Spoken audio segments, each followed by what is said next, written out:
hey, let's get the tomatoes from Japan. And then you work, and then end of the month you realize that, hey, where all my money go? The one tomato costs $8. Welcome to the One Day at a Time podcast, where we take things one day at a time. Tuned in the studio, we have Derek, Will, and Jesper. Can you all introduce yourself? Hello, so my name is Derek. I am a chef and also somehow the MasterChef winner of Singapore Season 2. Woo! Yeah, so I run my own private dining business as well as some food stalls. Yep. Yeah, so I'm Will. I also run my own private dining, and we are business partners running the food store. Yeah. So Nice. I started out as a chef, I think 10 over years ago, and then now I'm continuing my own journey as a private chef. Nice. Right, hello, I'm Jesper. So I am also running a private kitchen. So I started my career as an accountant in 2009. In 2001, I actually left my full-time job, accounting full-time job, to focus on my private dining full-time. Okay, so today we have a bunch of private dining chefs, right? So the first question I'm very, very curious about is private dining generally more sustainable financially compared to a traditional F&B business where you have to open, brick and mortar, rental, staff, equipment, and all that kind of thing? Is private dining kind of a bit more sustainable? I would say yes. Okay, so for myself, I run private dining at the comfort of my home. So rental is basically zero lah, right? So it is more efficient in a way because I'm the chef. I'm also the front of house. I'm also the marketing.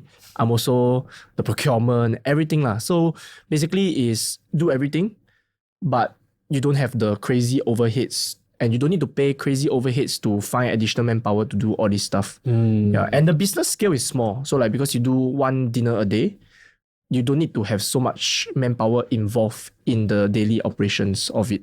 So definitely it's more sustainable than brick and mortar restaurant format. What do you all think? Do you all feel the same way also? Yeah, I agree with what he says. I think we like he said, we really wear multiple hats. Yeah, so a lot of things are cut down from there. For myself, actually, I rented a place to do my own private dining. Yeah, so it's like actually not my home, but I still stay there lah.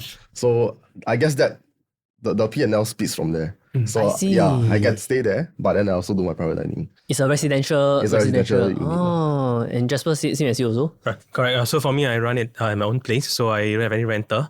For me, I'm doing it alone also, so I don't need any manpower as well. But the downside is we do everything ourselves. So even like on resting day, if there is any message, inquiries that came in, we still need to take care of them lah. It's more like a 24/7 thing lah. It's like a solopreneur lah. Basically, you have to bao ka liao everything, right? It's really a bao ka liao job. Yes. So how do you guys decide what you cook, what you specialize in? Like, it's like based on your interest and your passion, or you just happen to like be good at something, then you just serve that? Okay, so for me, when I first started, I also had some time difficulty in a way finding my culinary identity. So culinary identity is where when someone sees your food, they instantly know, who cook it, kind of thing. So that's important as a chef lah, right? Because when someone sees your food, you may know, this one is this guy cook one, which is important, right? Because if you just cook any dishes that you find online or from certain place, there's no identity of yours, right? So at the start, when I was working at, I worked at a few 3 Michelin star restaurants before. So when I worked there, it's the first restaurant I worked in, so definitely got a lot of inspiration from there. And then, but realized that the ingredients that they use are too damn expensive to be used for private dining. So have to cut lah, cannot use what, right? Like a single, like a piece, a teardrop piece, 1 kilo costs more than caviar. Right, and it only lasts like 2 days. Yeah, so it's so expensive and it's so difficult to get, and it's not sustainable to use it for private dining. So then you instead substitute for what? Garden peas, frozen peas, but the effect is not there lah, right? So from there, using very produce-driven cuisine, I changed to more something deep within my roots, which is Southeast Asian food. So I focus a lot more on Southeast Asian food, which is like Singapore, Malaysia, Indonesia, Thailand, and basically in the whole of ASEAN regions, the kind of food, but adding in some modern influence, either from Japanese cooking, modern European influence to it. How about you? What do you all decide? Yeah, for myself, I think they spend a little bit more time exploring what they want to do. But for me, when I first started, I already had a clear idea on what I want to serve. Yeah, I also used to work at Michelin restaurants, and then as I mentioned earlier, I have been working in the restaurants for many years, right? So I used to work in this restaurant called Meta, yeah, where it's a modern Korean kind of concept. Okay, so there's always two kinds of us, the Koreans and then the Chinese. Yeah, like as usual, right? Then we will always one day will be the Koreans doing the staff meal, and the other day will be the Chinese doing. So that was the time where I decided actually I want to focus more on if I have my own restaurants lah, I want to do more on the modern Chinese approach of cooking. Yeah, meaning I will incorporate Chinese flavors and elements into my cooking. Yeah. So after that actually I went to Taiwan. I spent over a year there lah. I was doing some food consolidation projects. Okay, so over that time I kind of have more interest in Chinese cooking. I developed more interest lah, and then learning from Chinese chefs how to cook Chinese cuisine. Yeah, but I wasn't deeply rooted in Chinese cuisine lah. Yeah, so I don't know really how to like use the wok and everything lah. Yeah, so I incorporated my own style of cooking into Chinese cooking. Yeah, that was when I first started my private dining. I really know that I want to focus on this, and then I told myself that when I first started lah, just to explore more about all this Chinese cooking, and then as time develops, then I get to explore more and more lah. And now I think I'm quite good at it already. Yeah, so that's my story. And Jesper, you also do Chinese, right? Chinese Yes, fusion. correct. But I started off doing Western. So I started liking cooking because I went to this French restaurant and I really love how they plate their food. And then from then on, I tried to do something similar at home. And then when I first started my private dining, I'm doing like Western kind of cuisine. But then the feedback was like, Western one, we have a lot of private dining doing that in the market. So I started doing Oriental instead. And then the feedback was better after that. So since then, I've been like focusing on Oriental cuisine, but with a bit of fusion thing, a bit of modern thing as well. You know, because cooking, like basically being a chef is a very creative business, right? Most people don't become a chef to make a lot of money. Most people cook because they are somewhat passionate about it, right? They enjoy bringing out the flavors and everything. But now you guys are no longer just chefs. You guys are business owners, right? Do you think there is a very big difference as a chef, like the role of a chef versus the role of a F&B entrepreneur? Because you have to like put on different hats and think differently, right? Is there a very big difference you feel? Yes, huge difference. Yeah, for me as well. Yeah. So as a chef last time, it's like, oh, okay, let's get the tomatoes from Japan, Amela tomatoes, and make this tomato concasse with the tomato dashi. And then you work, and then end of the month, you realize that, hey, shit, where all my money go? The one tomato costs $8. Hey, okay, let's find some Cameron Highlands tomato lah. I think that will work fine already lah. So like we have to, as a chef, we are all about, okay, taste is king, right? We want to make food taste very good. So let's use very good ingredients and everything. And when we were working in restaurants, we had the luxury of that because we go into the cold room, and then we can just take like, Japanese onion. There's Japanese onion, and then there's local onion.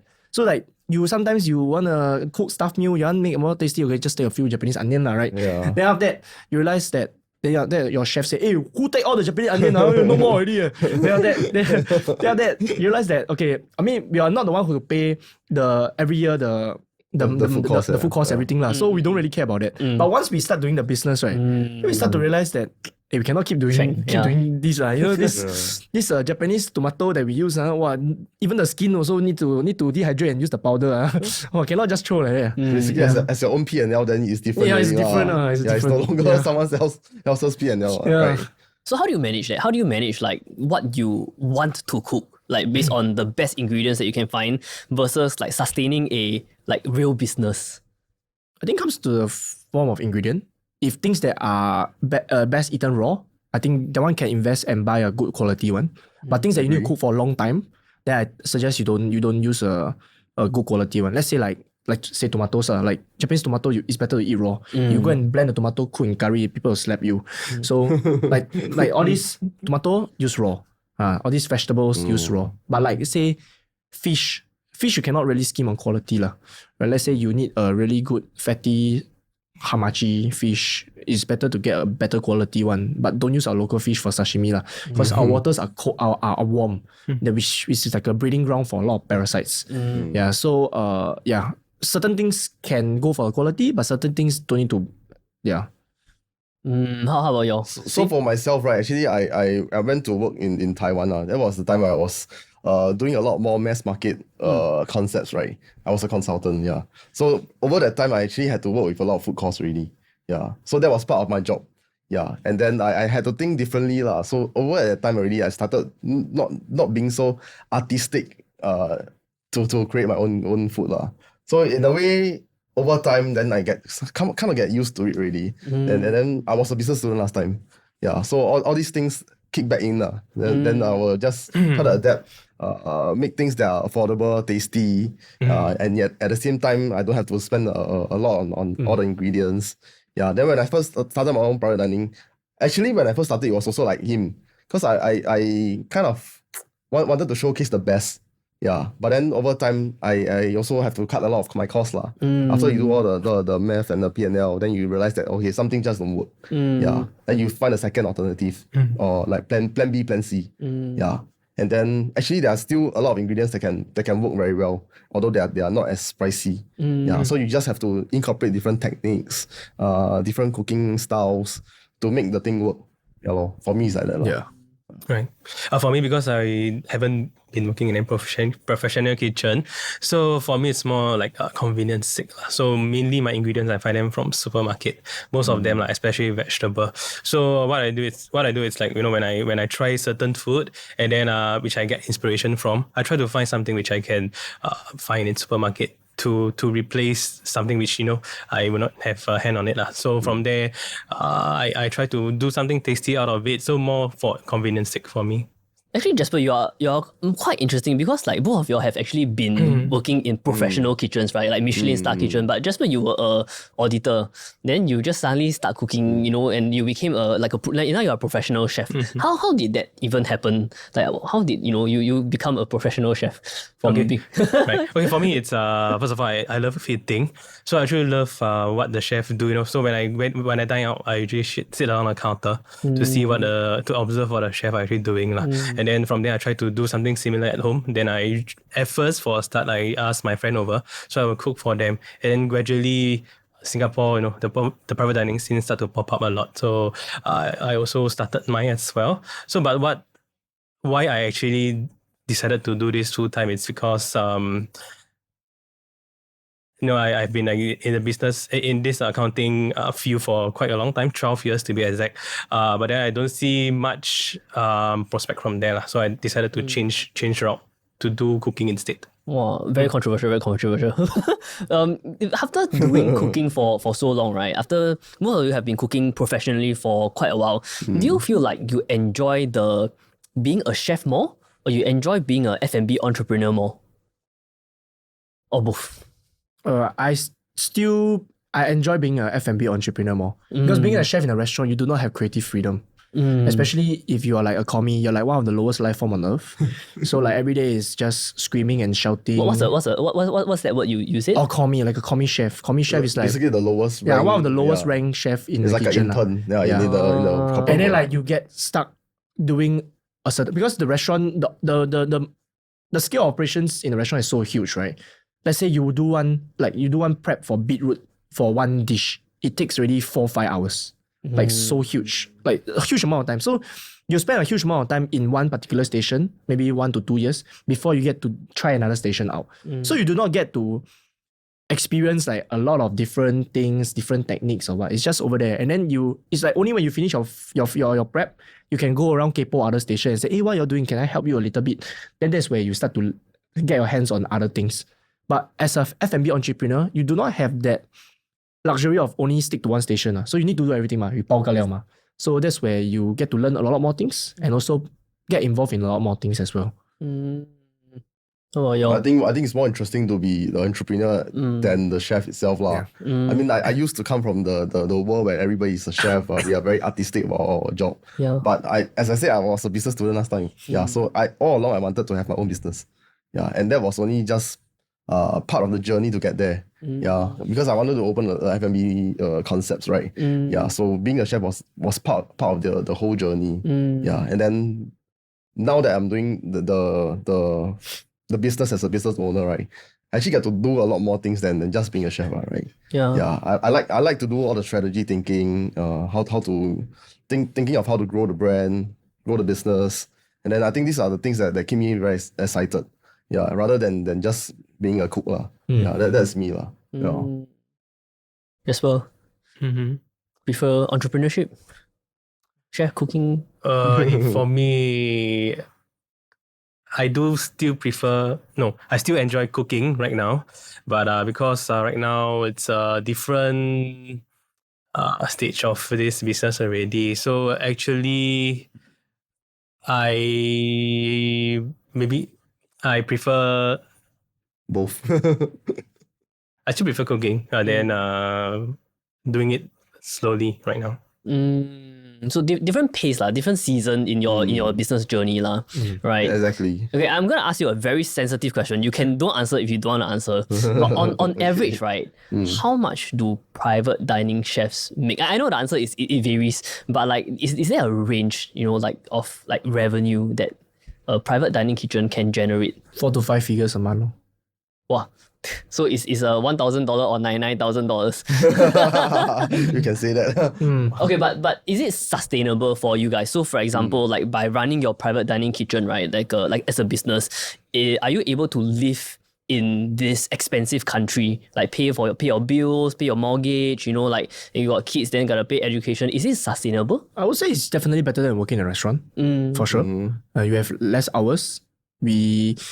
We work for ourselves, right? So the more, like in a restaurant, the more you put your effort into it, right? You get a good job from a chef, and then your chef gets the praises. Wow, chef, you cook so good, but you're the one doing the beetroot for 4 hours, right?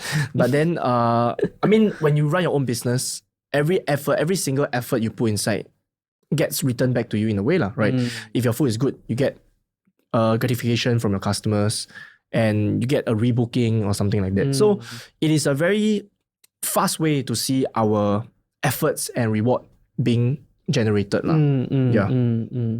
I like how you avoided the question. I mean, it's obviously relatively sustainable.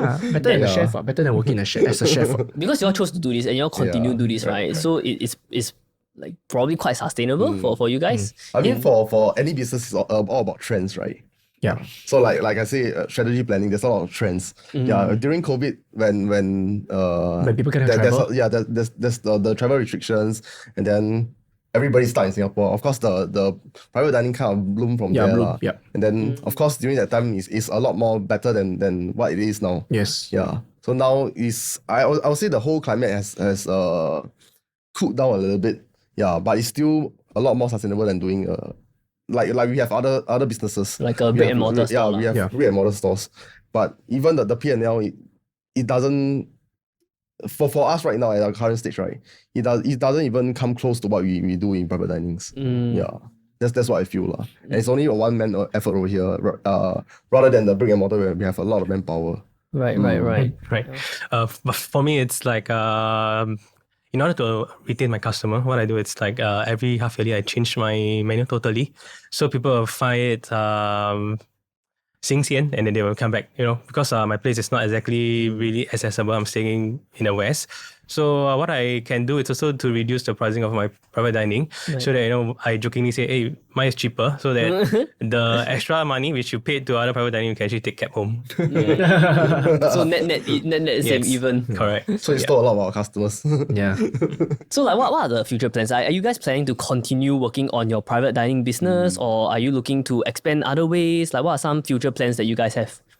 I think for me, I would like to expand our brick and mortar stores to maybe more full-fledged, because right now we are operating our brick and mortar stores in school, and school face the problem of holidays. So when holidays, the revenue drops significantly, right? So we want to have a place outside that is open 24/7, not say 24/7, 7 days a week, and is able to generate revenue, and then with also sufficient manpower to man the store. So you can auto run and generate passive income from there. And then from there, if it's a good concept, we slowly multiply and put into certain parts, other parts of Singapore. I mean, that's the grand scheme of things. But that's a little bit more challenging as well to do.